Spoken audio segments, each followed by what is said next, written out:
As teenagers, what is there to worry about? Plenty.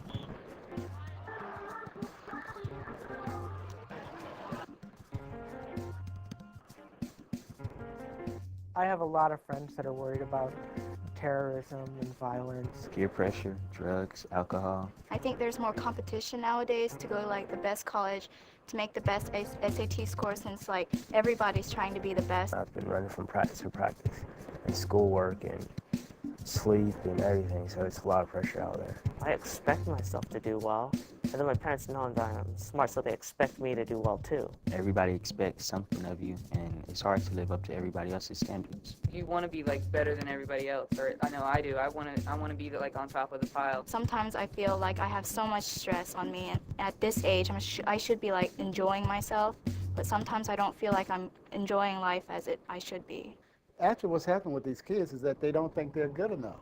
And somehow or another, they think if I can just get it right, have all A's, all hundreds, I will be okay. Many teens push themselves too hard, and then there's pressure from parents and teachers. There's a lot of competition out there, and there's a lot of push from adults and parents for children to do more. It's fun to be involved at school, in sports, the play, or band, but it can get to be too much. Parents know that from experience, and they know that sometimes choices have to be made.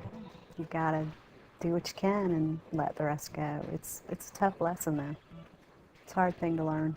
Kids don't often have the number of hours in a day to do what they need to do. So we can certainly help by looking at scheduling and cutting out things that aren't necessarily very essential. But when it comes to schoolwork, there isn't a lot that can be cut. There will always be homework, projects, and tests. Lizzie feels the stress physically whenever she takes a test. I stress. I have horrible stress. I will sit and contemplate over it. It will give me a headache. I get extremely sweaty. Like, my hands will sweat. I won't even be able to hold my pencil. I have to sit and wipe my hands. And she's not alone. A lot of kids have serious anxiety before an exam. Sweats, vomiting, sleep disturbances. We see a lot of that. People get stressed out and then just totally bomb a test. A lot of the time I'll stay up really late and I'll do flashcards and whatever, and then when it comes to the test I just sort of forget. According to one study, a protein called PKC may be responsible for short-term memory loss. Unpredicted stress or unexpected events over which we have no control can activate levels of PKC and cause some of the forgetfulness and the scatteredness that we all feel when we're really stressed. I think it's kind of validating that it's not just, oh, we're crazy and scattered, but there's really a reason why we tend to lose it a bit when we are, or not be more forgetful when we're overstressed and overscheduled.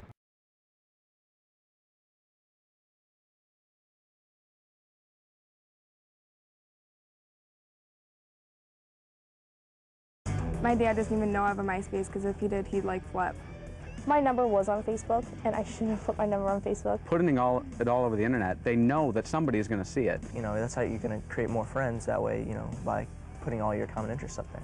Teenagers use social websites like MySpace and Facebook not just to communicate, but also, experts say, as a way of defining themselves. It's a lot about ego formation, about creating who they are becoming in the world.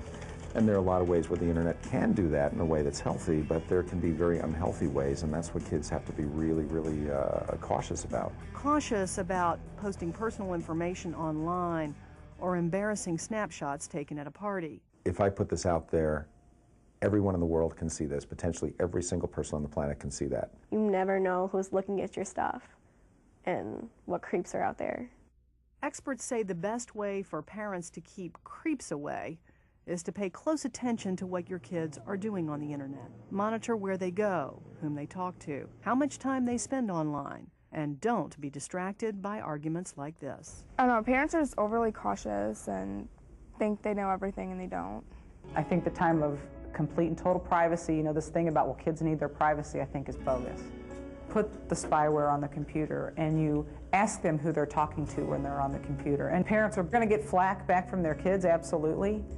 But most important, experts say, is to keep the computer in an open place where parents can easily see the screen, and establish rules up front about the internet and stick with those rules. Rules about where they can go online and how they should behave. Communicating with them about what our values are, what we think is important about, treating other people the way you'd want to be treated. Why is it wrong to hurt another human being when you can get away with it and when someone would never know that you did it? Parents need to really wrestle with what is acceptable, what's right, what's moral, ethical behavior. This is what I think is good. This is what I think is going to help you grow as a person and become a better person and a more fun person to be around. And this stuff over here, this is the stuff that I think is going to hurt you.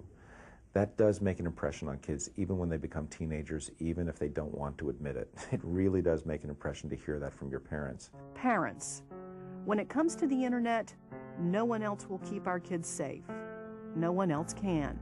The handful of police patrolling cyberspace are outnumbered by dangerous websites, by bullies who threaten and harass, by predators. What Chelsea's parents found out too late comes down to this. First, in the virtual world, there are people and places that are harmful. And second, the information teenagers post online sometimes can be used to find them and to hurt them. Protecting them is up to us. She was our youngest. She was our only daughter. I just couldn't believe it.